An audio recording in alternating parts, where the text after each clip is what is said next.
Ni yo te condeno, vete y no peques más. Había una historia que me gustaba mucho en las escrituras, y es la historia de la mujer adúltera.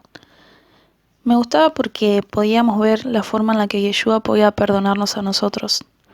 Me gustaba que las personas que habían querido condenarla debían retirarse porque ninguno estaba en condiciones verdaderamente para poder hacerlo, para poder condenarla. Y también porque el único que podía hacerlo, el único que verdaderamente podía hacerlo era Yeshua, y aún así no lo hizo.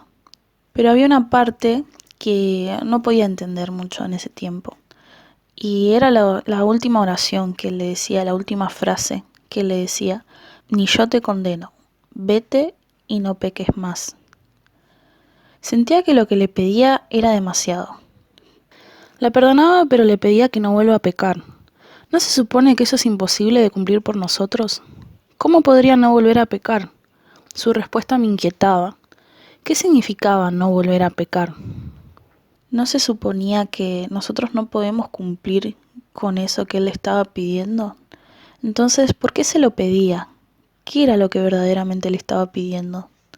Dentro de las muchas cosas que el Padre está mostrando en estos tiempos, una de ellas es la definición de pecado.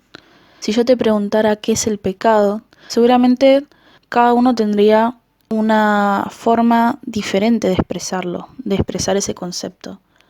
Pero las Escrituras nos definen de manera específica qué es el pecado. Y esto lo podemos encontrar en 1 de Juan 3:4. Lo va a leer mi esposo.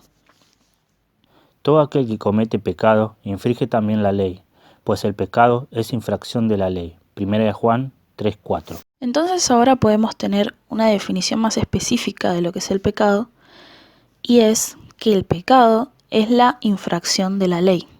Al decir ley se está refiriendo a la ley de Dios, es decir, a la Torá.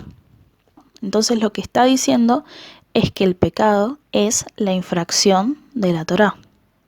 Wow. Teniendo este concepto, podemos entender mucho mejor lo que Yeshua le estaba diciendo. Le estaba diciendo: ni yo te condeno, vete y no transgredas más la Torá. Como conclusión, nos gustaría dejar una pregunta final para que podamos meditar en su respuesta. Sabemos que la salvación viene por la fe en Yeshua, pero entonces, ¿por qué él le pidió que no vuelva a transgredir la Torá? Muchas gracias por haber visto el video, esperamos que sea de bendición. Shalom.